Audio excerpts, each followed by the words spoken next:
దేవుడికి టాలెంట్ ఉన్నవారు కాదు, కష్టపడేవారు కావాలి. స్తోత్రం చెప్పండి. అవసరమైతే నీ చెమట కారిపోవాలి.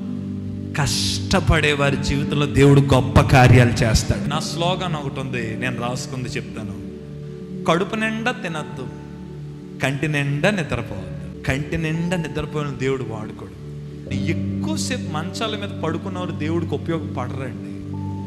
ఎందుకంటే నీకు తెలియదు, నువ్వు చాలా పర్మనెంట్గా పడుకునే రోజులు ఉన్నాయి. అసలు నువ్వు లెగుతానన్నా లేగవు. నువ్వు ఇంకా అందులోకి వెళ్ళిపోతే మళ్ళీ డోర్, మామూలు డోర్ టక టక టక టక ఏం కొడతారు, మేకులు వేసి కొట్టి పర్మనెంట్ గొయ్యి తీసి టైల్స్ వేసి పెట్టి అందులో ఉండిపోవడమే. అందుకనే ఎక్కువసేపు పడుకోకూడదు, 6 గంటలు పడుకోవాలి. నేను మళ్ళా చెప్తున్నా, మీరేమనుకోవద్దు. PhD ఉన్న వాళ్ళకి దేవుడు ఫలం ఇవ్వడం, కష్టపడే వాళ్ళకి ఇస్తారు. నేను సేవలోనే కాదు చెప్తున్నాను, ఎందులోనైనా కష్టపడడం నేర్చుకోండి. గంటల గంటల మంచాల మీద పడుకున్న వాడి జీవితంలో ఫలాలు రావు, లేనిపోయిన రోగాలు వస్తాయి.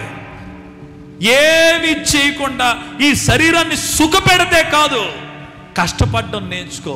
పనికి వెళ్ళే వాళ్ళు ఉంటే పనికి వెళ్ళాలి, చదువుకునే వాళ్ళే చదువుకోవాలి, ఆడవారు ఇంట్లో పనులు ఉంటే ఇంట్లో పని చేయాలి.